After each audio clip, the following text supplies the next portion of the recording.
ਆਸਾ ਮਹਿਲਾ ਪਹਿਲਾ।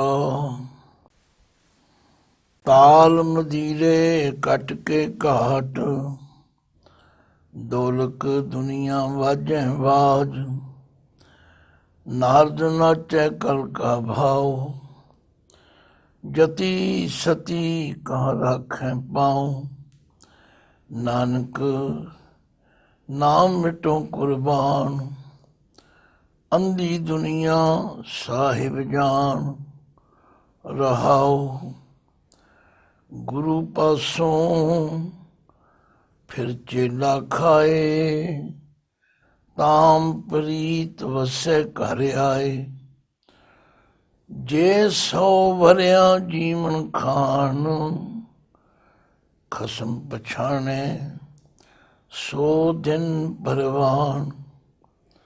ਦਰਸ਼ਨ ਦੇਖਿਐ ਦਇਆ ਨਾ ਹੋਏ, ਲੈ ਦਿੱਤੇ ਬਿਨ ਰਹਿ ਨ ਕੋਏ।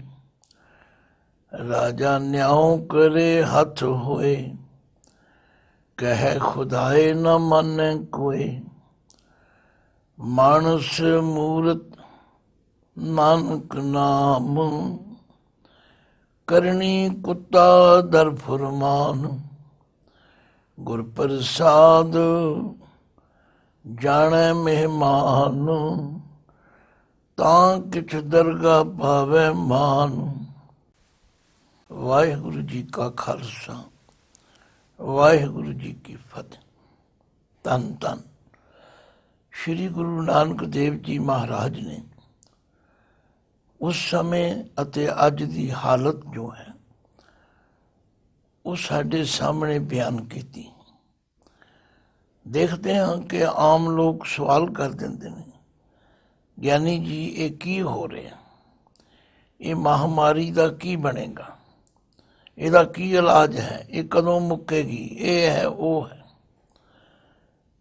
ਪਰ ਮੈਂ ਜਦੋਂ ਗੁਰਬਾਣੀ ਦੀ ਵਿਚਾਰ ਕਰਦਾ ਤੇ ਦੇਖਦਾ ਹਾਂ ਕਿ ਇਹ ਸਾਡੀਆਂ ਕਰਤੂਤਾਂ ਦਾ ਫਲ ਹੈ। ਕਿਉਂਕਿ ਬਾਣੀ ਵਿੱਚ ਲਿਖਿਆ ਹੈ, ਕਰਤੂਤ ਪਸ਼ੂ ਕੀ ਮਾਨੁਸ ਜਾਤ। ਕਰਤੂਤ ਜਿਹੜੀ ਸਾਡੀ ਉੱਤੇ ਹੈ ਪਸ਼ੂਆਂ ਵੱਲ, ਪਰ ਹੈ ਅਸੀਂ ਕਹਿਣ ਨੂੰ ਮਨੁੱਖ ਹੈ। ਇਹ ਹੁਣ ਸਵੈ ਪੜਚੋਲ ਤੋਂ ਬਿਨਾਂ ਸਮਝ ਨਹੀਂ ਆ ਸਕਦਾ। ਅਖਬਾਰਾਂ ਪੜ੍ਹੋ, ਬੰਦਿਆਂ ਦੀਆਂ ਕਰਤੂਤਾਂ ਪੜ੍ਹੋ, ਤੇ ਫਿਰ ਪਤਾ ਲੱਗਦਾ ਕਿ ਅਸੀਂ ਕੀ ਕਰ ਰਹੇ। ਔਰ ਸਾਡੇ ਉਹਨਾਂ ਕੀਤੇ ਕਰਮਾਂ ਦਾ ਹੀ ਇਹ ਸਭ ਫਲ ਹੈ। ਜਦੋਂ ਮੈਂ ਗੁਰੂ ਕੀ ਬਾਣੀ ਦੇ ਬਚਨ ਪੜ੍ਹਦਾ, ਮਹਾਰਾਜ ਦਾ ਫਰਮਾਨ ਹੈ, ਕਾਲ ਨਾਹੀ ਜੋਗ ਨਾਹੀ, ਨਾਹੀ ਸਤ ਕਾ ਢੱਬ। ਥਾਨਿਸ਼ਟ ਜਗ ਭਰਿਸ਼ਟ ਹੋਏ, ਡੂਬਤਾ ਇਵ ਜਗ। ਕਲ ਮੈਂ ਰਾਮ ਨਾਮ ਸਾਰ, ਅੱਖੀਂ ਤਾਂ ਮੀਟੈ ਨਾਕ ਪਕੜੈ, ਠੱਗਣ ਕੋ ਸੰਸਾਰ। ਆਂਟ ਸੇਤੀ ਨਾਕ ਪਕੜੈ, ਸੂਝਤੇ ਤਿਨ ਲੋ। ਮਗਰ ਪਾਛੇ ਕਛ ਨ ਸੂਝੈ, ਇਹ ਪਦਮ ਅਲੋ। ਖੱਤਰੀਆਂ ਤਾਂ ਧਰਮ ਛੋੜਿਆ, ਮਲੇਛ ਭਾਖਿਆ ਗਹੀ। ਸ੍ਰਿਸ਼ਟ ਸਭ ਇੱਕ ਵਰਨ ਹੋਈ, ਧਰਮ ਕੀ ਗਤ ਰਹੀ। ਸੱਚਮੁੱਚ ਜਿਨ੍ਹਾਂ ਨੂੰ ਅਸੀਂ ਬਹੁਤ ਵੱਡੇ ਸਾਧੂ ਸੰਤ ਮਹਾਤਮਾ ਸਮਝਦੇ, ਜਦੋਂ ਉਹਨਾਂ ਦੀਆਂ ਕਰਤੂਤਾਂ ਦੇ ਕੱਚੇ ਚਿੱਠੇ ਸਾਹਮਣੇ ਆਉਂਦੇ ਨੇ ਤੇ ਸਿਰ ਸ਼ਰਮ ਨਾਲ ਨੀਵਾਂ ਹੋ ਜਾਂਦਾ। ਜੇ ਇਹ ਗੁਰੂ ਪੀਰ ਅਖਵਾਉਣ ਵਾਲੇ, ਮਹਾਤਮਾ ਅਖਵਾਉਣ ਵਾਲੇ ਐਸੇ ਹਨ ਤੇ ਆਮ ਬੰਦਿਆਂ ਦੀ ਕੀ ਹਾਲਤ। ਤੋ ਗੁਰੂ ਨਾਨਕ ਦੇਵ ਪਾਤਸ਼ਾਹ ਜੀ ਉਹ ਸੱਚ ਦਾ ਸੁਨੇਹਾ ਦੇਣ ਵਾਲੇ ਹਨ, ਜਿਨ੍ਹਾਂ ਨੇ ਆਪਣੀ ਬਾਣੀ ਵਿੱਚ ਸਪਸ਼ਟ ਕਿਹਾ ਕਿ ਸੱਚ ਸੁਣਾਏ ਸੀ ਸੱਚ ਕੀ ਬੇਲਾ। ਮੈਂ ਤੇ ਵਹੀ ਸੱਚ ਦੀ ਗੱਲ ਕਰ ਰਿਹਾ। ਮੈਂ ਅੱਜ ਵੀ ਪਾਠ ਕਰ ਰਿਹਾ ਸੀ, ਜਦੋਂ ਏਮਨਾਬਾਦ ਦੇ ਅੰਦਰ ਬਾਬਰ ਦਾ ਹਮਲਾ ਹੋਇਆ, ਜੋ ਕੁਝ ਉਸ ਵੇਲੇ ਹੋਇਆ ਬੀਤਿਆ, ਉਹ ਮਹਾਰਾਜ ਨੇ ਅੱਖਾਂ ਨਾਲ ਤੱਕਿਆ ਅਤੇ ਉਸ ਦੀ ਸਾਰੀ ਤਸਵੀਰ ਦਾ ਵਰਣਨ ਕੀਤਾ। ਉਸ ਵੇਲੇ ਦੇ ਕੀ ਹਾਲਾਤ ਸਨ, ਲੋਕ ਕਿਤਨੇ ਗਿਰ ਚੁੱਕੇ ਸਨ। ਪਾਤਸ਼ਾਹ ਨੇ ਉਹਦਾ ਇੱਕੋ ਹੀ ਨਿਚੋੜ ਕੱਢਿਆ, ਧਨ ਜੋਬਨ ਦੋਏ ਵੈਰੀ ਹੋਏ, ਜਿਨੀ ਰੱਖੇ ਰੰਗ ਲਾਏ, ਦੂਤਾਂ ਨੂੰ ਫਰਮਾਇਆ ਲੈ ਚੱਲੇ ਪੱਤ ਗਵਾਏ। ਅਖਬਾਰਾਂ ਪੜ੍ਹ ਕੇ ਦੇਖੋ, ਟੀਵੀ ਦੀਆਂ ਖਬਰਾਂ ਸੁਣ ਕੇ ਦੇਖੋ ਕੀ ਕੀ ਕਰਮ ਹੋ ਰਹੇ। ਕਹਿਣ ਨੂੰ ਸਾਧੂ ਹਨ, ਕਹਿਣ ਨੂੰ ਸੰਤ ਹਨ, ਕਹਿਣ ਨੂੰ ਮਨੁੱਖ ਨੇ, ਪਰ ਮਨੁੱਖਾਂ ਵਾਲਾ ਕੋਈ ਕਰਮ ਨਹੀਂ ਹੈ। ਗੁਰੂ ਨਾਨਕ ਪਾਤਸ਼ਾਹ ਫਰਮਾਉਂਦੇ ਨੇ, ਨਾਨਕ ਨਾਮ ਮਿਟੋਂ ਕੁਰਬਾਨ। ਨਾਨਕ ਜੀ ਫਰਮਾਉਂਦੇ ਨੇ, ਮੈਂ ਪਰਮਾਤਮਾ ਦੇ ਨਾਮ ਤੋਂ ਕੁਰਬਾਨ ਜਾਂਦਾ। ਅੰਧੀ ਦੁਨੀਆ ਸਾਹਿਬ ਜਾਨ। ਇਹ ਦੁਨੀਆ ਅੰਨੀ ਹੋਈ ਪਈ। ਸਾਹਿਬ ਜਾਨ, ਉਹ ਪਰਮਾਤਮਾ ਬੜਾ ਸਿਆਣਾ ਹੈ, ਉਹ ਹਰ ਗੱਲ ਜਾਣਦਾ, ਪਰ ਇਹ ਦੁਨੀਆ ਅੰਨੀ ਹੋਈ ਪਈ। ਹੁਣ ਐਵੇਂ ਕਿਸੇ ਨੂੰ ਅੰਨਾ ਕਹਿ ਦੇਣਾ ਸ਼ੋਭਦਾ ਤੇ ਨਹੀਂ, ਪਰ ਜੇ ਤੁਸੀਂ ਆਪਣੇ ਆਪਣੇ ਕਰਮ ਦੀ ਗੱਲ ਕਰੋ ਤੇ ਫਿਰ ਸਹਿਜੇ ਪਤਾ ਲੱਗ ਜਾਵੇ ਵਾਕਈ ਅਸੀਂ ਤੇ ਅੰਨੇ। ਕਿਉਂਕਿ ਗੁਰਬਾਣੀ ਗੁਰੂ ਜੀ ਤਾਂ ਫਰਮਾਉਂਦੇ ਨੇ, ਅੰਧੇ ਇਹ ਨਾ ਆਖੀਆਂ ਜਿਨ ਮੁਖ ਲੋਇਣ ਨਾਹੇ, ਅੰਧੇ ਸੇ ਨਾਨਕਾ ਜੇ ਖਸਮੋਂ ਕੁੱਥੇ ਜਾਈ।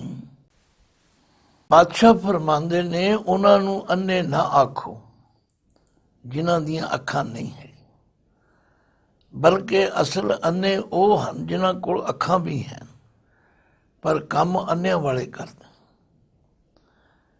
ਮੈਂ ਕਈ ਵਾਰੀ ਕਥਾ ਕਰਦਿਆਂ ਇਹ ਬੇਨਤੀ ਕੀਤੀ ਹੈ ਕਿ ਜਿਵੇਂ ਤੁਸੀਂ ਸੜਕ ਤੇ ਤੁਰੇ ਜਾਂਦੇ ਹੋ, ਤੁਹਾਨੂੰ ਕੋਈ ਪਿੱਛੋਂ ਆ ਕੇ ਮਨ ਚਲਾ ਸਾਈਕਲ ਦੀ ਠੋਕਰ ਮਾਰੇ ਤੇ ਤੁਹਾਡੇ ਮੂੰਹੋਂ ਕੀ ਨਿਕਲੇਗਾ? ਭਾਈ ਤੂੰ ਅੰਨਾ ਹੈ। ਆਂਦਾ ਜੀ ਮੇਰੇ ਕੋਲ 2 ਅੱਖਾਂ ਨੇ। ਤੁਸੀਂ ਆਖੋਗੇ ਅੱਖਾਂ ਤੇ ਜ਼ਰੂਰ ਨੇ, ਪਰ ਕੰਮ ਅੰਨਿਆਂ ਵਾਲਾ ਕੀਤਾ।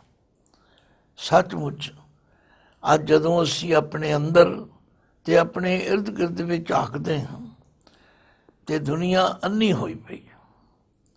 ਐਸੇ ਐਸੇ ਕੁਕਰਮ ਕੀਤੇ ਜਾ ਰਹੇ। ਫਿਰ ਆਪਣੇ ਆਪ ਨੂੰ ਵਧੀਆ ਮਨੁੱਖ ਵੀ ਕਹਿਣਗੇ। तो गुरु नानक सच्चे पातशाह जी ने एक तस्वीर खिंच के दसी, नानक नाम मिटो कुर्बान, अंधी दुनिया साहिब जान। ये दुनिया अन्नी हुई पई। जे गुरु नानक पातशाह दे बचन पढ़िए, कल काती राजे का साई, धर्म पंख कर उडरिया, कूड़ अमावस सच चंद्रमा, दिसै नाही का चढ़िया। जे मैं तीर्थां ते जाके देखिया, जे मैं धर्म स्थानां ते जाके देखिया, जो जो उत्थे कुकर्म हो रहे ने, उन्हां नूं देख के की किया जाए? काल नाही, जोग नाही, नाही सत का टप, थानिष्ठ जग भरिष्ठ होए, डूबता इव जग। गल की दुनिया अन्नी होई पई। साहिब जान, पर जिहड़ा साहिब है वो सब कुछ जानता, उन्होंने सब पता। हुण पातशाह पहले पद विच फरमांदे, ताल मदीरे कट के घाट। हर मनुख दे अंदर छैने ते घुंगरू झांजरां बज रहे। ये जिहड़े संकल्प विकल्प ने, जिन्हां दे पिछे लग के असीं हर वेले दौड़े फिरदे, ये साडे अंदर वज रहे। कौन दावा करेगा कि मेरे अंदर नहीं वज रहे? घट के घाट का मतलब है अपने अंदर ही ये सब कुछ बन। थोड़े दिन होए किसी सज्जन का फोन आया, ਜੀ ਗੁਰੂ ਨਾਨਕ ਪਾਤਸ਼ਾਹ ਕਿਹੜੀ ਬਰਾਦਰੀ ਵਿੱਚੋਂ ਸਨ? ਜਦੋਂ ਉਹਨਾਂ ਦੀ ਗੱਲ ਸੁਣੀ ਤਾਂ ਮੇਰਾ ਹਾਸਾ ਵੀ ਨਿਕਲਿਆ ਤੇ ਉਹਨਾਂ ਦੀ ਅਕਲ ਤੇ ਰੋਣਾ ਵੀ ਆਇਆ ਵੀ ਪਾਤਸ਼ਾਹ ਨੇ ਤੇ ਵਾਹਿਗੁਰੂ ਦੇ ਦਰ ਤੇ ਇੱਕ ਤਸਵੀਰ ਖਿੱਚ ਕੇ ਦੱਸੀ ਹੈ, ਮਾਲਕ ਸਾਡੀ ਇਹ ਹਾਲਤ। ਏਕ ਸਵਾਨ ਦੋਏ ਸਵਾਨੀ ਨਾਲ, ਭਲਕੇ ਭੌਂਕੈ ਸਦਾ ਬਿਆਲ। ਕੂੜ ਛੁਰਾ ਮੁੱਠਾ ਮੁਰਦਾਰ, ਧਨ ਕਰੂਪ ਰਾਹ ਕਰਤਾਰ। ਇਹ ਮੇਰੇ ਪਾਤਸ਼ਾਹ ਦੀ ਨਿਮਰਤਾ ਹੈ। ਇਹ ਉਹਨਾਂ ਨੇ ਮਨੁੱਖਤਾ ਦੀ ਤਸਵੀਰ ਖਿੱਚ ਕੇ ਦੱਸੀ ਕਿ ਸਵੇਰੇ ਉੱਠਦਿਆਂ ਸਾਰ ਇੱਕ ਲੋਭ ਰੂਪੀ ਕੁੱਤਾ ਤੇ ਇੱਕ ਆਸ਼ਾ ਤ੍ਰਿਸ਼ਨਾ ਰੂਪੀ ਦੋ ਕੁੱਤੀਆਂ, ਇਹ ਹਰ ਮਨੁੱਖ ਦੇ ਅੰਦਰ ਭੌਂਕਦੀਆਂ ਨੇ। ਕੌਣ ਕਹਿ ਸਕਦਾ ਕਿ ਮੇਰੇ ਅੰਦਰ ਨਹੀਂ ਭੌਂਕਦੀ?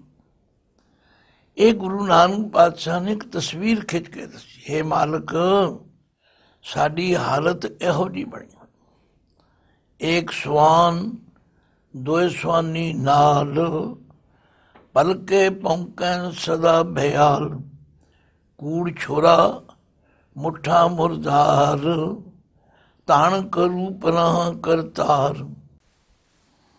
ਇੱਕ ਧਾਨਕ ਬਰਾਦਰੀ ਹੈ ਜਿਨ੍ਹਾਂ ਦਾ ਕੰਮ ਸ਼ਿਕਾਰ ਖੇਡਣਾ, ਕੁੱਤੇ ਕੁੱਤੀਆਂ ਰੱਖਣੇ ਤੇ ਇਸ ਕੰਮ ਵਿੱਚ ਹੀ ਲੱਗੇ ਰਹਿੰਦੇ। ਮਹਾਰਾਜ ਨੇ ਸਾਡੇ ਉੱਤੇ ਟੁਕਾ ਕੇ ਕਿਹਾ ਵੀ ਹਰ ਬੰਦਾ ਹੀ ਇਸ ਪਾਸੇ ਲੱਗਾ ਹੋਇਆ, ਕਿਉਂਕਿ ਸੱਚਮੁੱਚ ਸਵੇਰੇ ਉੱਠਦਿਆਂ ਸਾਰ ਲੋਭ ਰੂਪੀ ਕੁੱਤਾ ਭੌਂਕਣਾ ਸ਼ੁਰੂ ਕਰ ਦਿੰਦਾ। ਆਸਾ ਤੇ ਤ੍ਰਿਸ਼ਨਾ ਰੂਪੀ ਕੁੱਤੀਆਂ ਭੌਂਕਣ ਲੱਗ ਪੈਂਦੀਆਂ। ਫਿਰ ਇਹਨਾਂ ਨੂੰ ਚੁੱਪ ਕਰਨ ਕਰਾਉਣ ਲਈ ਬੰਦਾ ਝੂਠ ਦਾ ਛੁਰਾ ਪੜ ਲੈਂਦਾ ਤੇ ਲੋਕਾਂ ਦੇ ਜੇਬਾਂ ਕੱਟਦਾ ਹੈ, ਸਹੁੰ ਗੁਰੂ ਦੀ ਸਹੁੰ ਵਾਹਿਗੁਰੂ ਦੀ ਕਰਦਾ। ਕੀ ਇਹ ਸਭ ਕੁਝ ਸਾਡੇ ਅੰਦਰ ਨਹੀਂ ਚੱਲ ਰਿਹਾ? ਪਾਤਸ਼ਾਹ ਨੇ ਕਿਹਾ, ਤਾਲ ਮਦੀਰੇ ਘਟ ਕੇ ਘਾਟ, ਦੋਲਕ ਦੁਨੀਆ ਵਾਜੈ ਵਾਜ। ਦੋਲਕ ਦਾ ਮਤਲਬ ਹੈ ਢੋਲਕੀ। ਇਹ ਦੁਨੀਆ ਦੇ ਅੰਦਰ ਮੇਰੇ ਤੇਰੇ ਦੀ ਢੋਲਕੀ ਵੱਜ ਰਹੀ, ਕਿਸੇ ਨੂੰ ਚੰਗਾ ਕਿਸੇ ਨੂੰ ਮਾੜਾ, ਮੋਹ ਦੀ ਢੋਲਕੀ ਵੱਜ ਰਹੀ। ਨਾਰਦ ਨਾਚੈ ਕਲ ਕਾ ਭਾਉ। ਇਹ ਜਿਹੜਾ ਸਾਡਾ ਮਨ ਹੈ ਇਹ ਨਾਰਦ ਵਰਗਾ ਬੜਾ ਚੰਚਲ ਹੈ। ਆਮ ਤੌਰ ਤੇ ਬੰਦਿਆਂ ਵਿੱਚੋਂ ਜਿਹੜਾ ਬੰਦਾ ਚੰਚਲ ਹੋਵੇ, ਅਸੀਂ ਕਹਿੰਦੇ ਇਹ ਬੜਾ ਨਾਰਦ ਹੈ, ਇਹਨੂੰ ਨਾਰਦ ਮੁਨੀ ਕਹਿ ਦਿੰਦੇ। ਹਾਲਾਂਕਿ ਨਾਰਦ ਮੁਨੀ ਜੀ ਬਹੁਤ ਵੱਡੇ ਦੇਵ ਕੀਰਤਨੀਏ ਹੋਏ ਨੇ, ਪਰ ਇੱਕ ਪਤਾ ਨਹੀਂ ਕਿਵੇਂ ਉਹਨਾਂ ਦਾ ਸੁਭਾਅ ਐਸਾ ਸੀ ਕਿ ਉਹਦੇ ਨਾਲ ਉਹ ਇਧਰ ਕੀ ਉਧਰ, ਉਧਰ ਕੀ ਉਧਰ ਲਾ ਦਿੰਦੇ ਸੀ। ਤੇ ਅੱਜ ਵੀ ਲੋਕ ਕਹਿੰਦੇ ਨੇ ਵੀ ਇਹ ਤੇ ਨਾਰਦ ਮੁਨੀ ਹੈ। ਤੋ ਸਾਡੇ ਸਾਰਿਆਂ ਦਾ ਮਨ ਹੀ ਨਾਰਦ ਹੈ। ਇਹ ਸਾਡਾ ਮਨ ਰੂਪੀ ਨਾਰਦ ਹਰ ਵੇਲੇ ਨੱਚਦਾ ਫਿਰਦਾ। ਕਲ ਕਾ ਭਾਉ, ਇਹ ਕਲਯੁਗ ਦਾ ਪ੍ਰਭਾਵ ਹੈ। ਹੁਣ ਇਹ ਗੱਲਾਂ ਸੁਣ ਕੇ ਕਈਆਂ ਨੂੰ ਤੇ ਬੜੀਆਂ ਕੌੜੀਆਂ ਲੱਗਣਗੀਆਂ, ਪਰ ਜਿਹੜੇ ਵਿਚਾਰਵਾਨ ਹੋਣਗੇ ਉਹ ਆਪਣੇ ਅੰਦਰ ਵਿਚਾਰਨਗੇ ਵੀ ਗੱਲ ਤੇ ਗੁਰੂ ਨਾਨਕ ਸਾਹਿਬ ਨੇ ਬਿਲਕੁਲ ਠੀਕ ਕਹੀ। ਤਾਲ ਮਦੀਰੇ ਕੱਟ ਕੇ ਘਾਟ, ਦੋਲਕ ਦੁਨੀਆ ਵਾਜੈ ਵਾਜ। ਨਾਰਦ ਨਾਚੈ ਕਲ ਕਾ ਭਾਉ, ਜਤੀ ਸਤੀ ਕਾ ਰਾਖੈ ਪਾਉ। ਇੱਥੇ ਜਤ ਧਾਰਨ ਵਾਲੇ ਕਿੱਥੇ ਟਿਕਣਗੇ, ਇੱਥੇ ਦਾਨੀ ਕਿੱਥੇ ਟਿਕਣਗੇ? ਭਾਵ ਉਹਨਾਂ ਦੇ ਟਿਕਣ ਦੀ ਤੇ ਕੋਈ ਜਗ੍ਹਾ ਹੀ ਨਹੀਂ ਹੈਗੀ। ਇੱਥੇ ਦੇ ਚਾਰੇ ਪਾਸੇ ਹਨੇਰੀ ਆਈ ਹੋਈ। ਕਲਯੁਗ ਦਾ ਐਸਾ ਪ੍ਰਭਾਵ ਹੈ। ਸਾਧ ਸੰਗਤ, ਕਿਉਂਕਿ ਧਰਮ ਦੀ ਦੁਨੀਆ ਵਿੱਚ ਵਿਚਰਦਿਆਂ ਹੋਇਆਂ ਇੰਨਾ ਕੁਝ ਵੇਖੀ ਸੁਣੀਦਾ, ਤੋਬਾ ਤੋਬ ਹੋ ਜਾਂਦੀ। ਮੇਰੇ ਗੁਰੂ ਬਾਬੇ ਨੇ ਤੇ ਕੋਈ ਕਸਰ ਰਹਿਣ ਦਿੱਤੀ। ਉਹਨਾਂ ਨੇ ਤੇ ਸਾਡੇ ਸਾਹਮਣੇ ਤਸਵੀਰ ਖਿੱਚ ਕੇ ਦੱਸੀ। ਮੈਂ ਪੜ੍ਹ ਰਿਹਾ ਸੀ ਇੱਕ ਦਿਨ ਕਿ ਗੁਰੂ ਪਾਤਸ਼ਾਹ ਇੱਕ ਤੀਰਥ ਦੇ ਕਿਨਾਰੇ ਗਏ, ਕੋਈ ਤੀਰਥ ਕਹਿ ਲਓ, ਹਰਿਦੁਆਰ ਕਹਿ ਲਓ, ਕੋਈ ਕਹਿ ਲਓ। ਉੱਥੇ ਮਹਾਰਾਜ ਨੇ ਦੇਖਿਆ ਕਿ ਇੱਕ ਪੰਡਤ ਜੀ ਗੰਗਾ ਵਿੱਚ ਇਸ਼ਨਾਨ ਕਰਕੇ ਗਊ ਦੇ ਗੋਬਰ ਨਾਲ ਚੌਂਕਾ ਸੁੱਚਾ ਕਰਕੇ ਲੱਕੜਾਂ ਗੰਗਾ ਦੇ ਪਾਣੀ ਵਿੱਚ ਧੋ ਕੇ ਚੁੱਲ੍ਹਾ ਬਣਾ ਕੇ ਭੋਜਨ ਦੀ ਤਿਆਰੀ ਕਰ ਰਹੇ। ਤੇ ਮਹਾਰਾਜ ਸੱਚੇ ਪਾਤਸ਼ਾਹ ਕਹਿਣ ਲੱਗੇ, ਮਰਦਾਨਾ ਜੀ ਤੁਸੀਂ ਵੀ ਥੋੜ੍ਹੀ ਜਿਹੀ ਅੱਗ ਲੈ ਆਓ, ਆਪਾਂ ਵੀ ਉਦਮ ਕਰ ਲਈਏ। ਮਰਦਾਨਾ ਜੀ ਗੁਰੂ ਕਾ ਹੁਕਮ ਮੰਨਣ ਵਾਲੇ ਸਿੱਖ ਸਨ, ਚਲੇ ਗਏ। ਪੰਡਤ ਜੀ ਸਾਨੂੰ ਵੀ ਥੋੜ੍ਹੀ ਜਿਹੀ ਅੱਗ ਦੇ ਦਿਓ। ਪੰਡਤ ਜੀ ਨੇ ਦੇਖਿਆ, ਤੂੰ ਕੌਣ ਹੈ? ਮਰਦਾਨਾ ਜੀ ਨੂੰ ਕੀ ਲੋੜ ਸੀ ਝੂਠ ਬੋਲਣ ਦੀ? ਕਹਿੰਦੇ ਮੈਂ ਮਰਾਸੀ ਹਾਂ। ਕਹਿੰਦੇ ਠਹਿਰ ਤੇਰੀ ਦੀ, ਤੂੰ ਮੇਰਾ ਚੁੱਲ੍ਹਾ ਚੌਂਕਾ ਪਿੜ ਦਿੱਤਾ। ਉਹ ਬਲਦੀ ਹੋਈ ਇੱਕ ਵੱਡੀ ਚੁਆਤੀ ਕਹਿ ਲਓ, ਅੰਗਾਰੀ ਕਹਿ ਲਓ, ਲੈ ਕੇ ਮਰਦਾਨਾ ਜੀ ਦੇ ਪਿੱਛੇ ਲੱਗੀ। ਮਰਦਾਨਾ ਜੀ ਨੇ ਸੂਟ ਪੱਟੀ ਤੇ ਬਾਬਾ ਨਾਨਕ ਜੀ ਕੋਲ ਆ ਗਏ।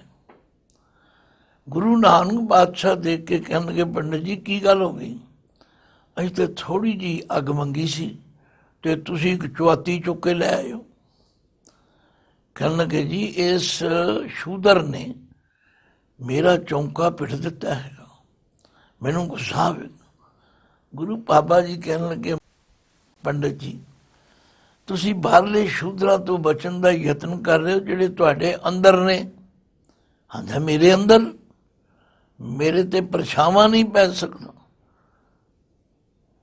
ਮਹਾਰਾਜ ਨੇ ਕਿਹਾ, ਪੰਡਤ ਜੀ ਕਬੁੱਧ ਡੂਮਣੀ ਕੁਦਇਆ ਕਸਾਇਣ, ਪਰ ਨਿੰਦਾ ਕੱਢ ਚੂੜੀ ਮੁੱਠੀ ਕ੍ਰੋਧ ਚੰਡਾਲ, ਕਾਰੀ ਕੱਢੀ ਕਿਆ ਥੀਏ ਜਾਂ ਚਾਰੇ ਬੈਠੀਆਂ ਨਾਲ। ਖੋਟੀ ਬੁੱਧ ਰੂਪੀ ਮਰਾਸਣ ਤੁਹਾਡੇ ਅੰਦਰ ਹੈ, ਜੀਵਾਂ ਉੱਤੇ ਦਇਆ ਨਾ ਕਰਨ ਰੂਪੀ ਕਸਾਇਣ ਤੁਹਾਡੇ ਅੰਦਰ ਹੈ, ਦੂਜਿਆਂ ਦੀ ਨਿੰਦਿਆ ਕਰਨ ਰੂਪੀ ਚੂੜੀ ਤੁਹਾਡੇ ਅੰਦਰ ਹੈ, ਤੇ ਜਿਹੜਾ ਕ੍ਰੋਧ ਹੈ ਉਹ ਤੇ ਪ੍ਰਤੱਖ ਨਜ਼ਰ ਆ ਰਿਹਾ।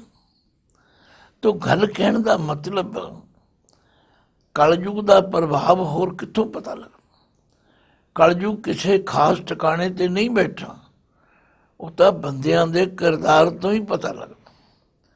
ਤਾਲ ਮਦੀਰੇ ਕੱਟ ਕੇ ਘਾਟ, ਦੌਲਤ ਦੁਨੀਆ ਵਾਜੈ ਵਾਜ, ਨਾਰਦ ਨਾਚੈ ਕਲ ਕਾ ਭਾਉ, ਜਤੀ ਸਤੀ ਕਾ ਰੱਖੈ ਪਾਉ। ਇੱਥੇ ਜਤੀ ਸਤੀ ਕਿੱਥੇ ਟਿਕ ਸਕਦਾ? ਨਾਨਕ ਨਾਮ ਮਿਟੋ ਕੁਰਬਾਨ, ਅੰਧੀ ਦੁਨੀਆ ਸਾਹਿਬ ਜਾਣ ਰਹਾਉ। ਗੁਰੂ ਪਾਸੋਂ ਫਿਰ ਚੇਲਾ ਖਾਏ। ਆਮ ਤੌਰ ਤੇ ਜਿਹੜਾ ਚੇਲਾ ਹੁੰਦਾ ਉਹਦਾ ਫਰਜ਼ ਹੈ ਗੁਰੂ ਦੀ ਸੇਵਾ ਕਰੇ, ਪਰ ਕਲਯੁਗ ਵਿੱਚ ਕੀ ਹੋ ਰਿਹਾ? ਚੇਲੇ ਬਣਦੇ ਹੀ ਇਸ ਵਾਸਤੇ ਨੇ ਕਿ ਗੁਰੂ ਕੋਲ ਚੰਗਾ ਚੋਖਾ ਖਾਣ ਨੂੰ ਮਿਲੇਗਾ, ਤੇ ਗੁਰੂ ਵੀ ਚੇਲਿਆਂ ਨੂੰ ਖੁਸ਼ ਰੱਖਣ ਲਈ ਉਹਨਾਂ ਦੀ ਖੁਸ਼ਾਮਦ ਕਰਦੇ ਨੇ।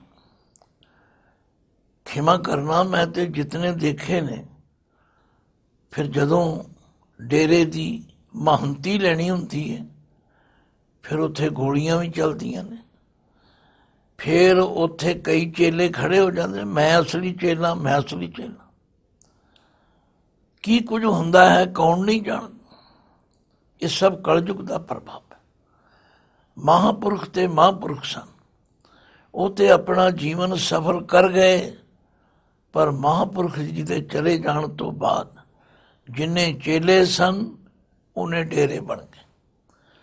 ਫਿਰ ਉਹਨਾਂ ਡੇਰਿਆਂ ਤੇ ਉਹੋ ਹੀ ਲੜਾਈ ਝਗੜੇ, ਖੋਆ ਖਿੰਜੀ ਹੈ। ਮੈਂ ਇੱਕ ਹਮੇਸ਼ਾ ਮਿਸਾਲ ਦਿਆ ਕਰਦਾ ਕਿ ਪਹਿਲਾਂ ਸੀ ਫਕੀਰੀ, ਫਿਰ ਬਣੀ ਅਮੀਰੀ, ਫਿਰ ਬਣੀ ਜਗੀਰੀ, ਤੇ ਫਿਰ ਹੋ ਗਈ ਡਾਂਗੋ ਡਾਂਗੀ। ਸੱਚਮੁੱਚ ਜਦੋਂ ਚੇਲੇ ਗੁਰੂਆਂ ਨੂੰ ਜ਼ਹਿਰ ਦੇ ਕੇ ਮਾਰਨ, ਜਾਂ ਚੇਲੇ ਗੁਰੂਆਂ ਨੂੰ ਇਹੋ ਜਿਹੇ ਤਰੀਕੇ ਨਾਲ ਰਾਹ ਦਾ ਰੋੜਾ ਸਮਝ ਲੈਣ, ਇਹ ਕਲਯੁਗ ਨਹੀਂ ਤੇ ਹੋਰ ਕੀ ਹੈ। ਗੁਰੂ ਪਾਸੋਂ ਫਿਰ ਚੇਲਾ ਖਾਏ, ਤਾਮ ਪ੍ਰੀਤ ਵਸੈ ਘਰ ਆਏ। ਪ੍ਰੀਤ ਹੀ ਇਸ ਗੱਲ ਦੀ ਰਹਿ ਗਈ, ਜੇ ਥੋੜਾ ਜਿਹਾ ਵੀ ਨੇੜੇ ਹੋ ਕੇ ਦੇਖੋ ਤੇ ਆਹੀ ਕੁਝ ਹੋ ਰਿਹਾ। ਲੜਾਈਆਂ ਝਗੜੇ ਕਾਹਦੇ ਹੋ ਰਹੇ ਨੇ? ਸਿਰਫ ਜਾਇਦਾਦਾਂ ਦੇ ਝਗੜੇ ਨੇ, ਸਿਰਫ ਉੱਥੇ ਆਉਣ ਵਾਲੀ ਆਮਦਨ ਦੇ ਝਗੜੇ ਨੇ। ਫਿਰ ਬਾਬਾ ਜੀ ਕਹਿੰਦੇ ਨੇ, ਜੇ 100 ਵਰਿਆਂ ਜੀਵਨ ਖਾਨ, ਖਸਮ ਪਛਾਣੈ ਸੋ ਦਿਨ ਪਰਵਾਨ। ਜੇ ਕਿਸੇ ਦੀ ਉਮਰ 100 ਵਰੇ ਵੀ ਹੋ ਜਾਏ, ਹੁਣ ਜਿਹੜਾ ਜਿਉਂਦਾ ਕੁਝ ਨਾ ਕੁਝ ਖਾਂਦਾ ਵੀ ਹੈ,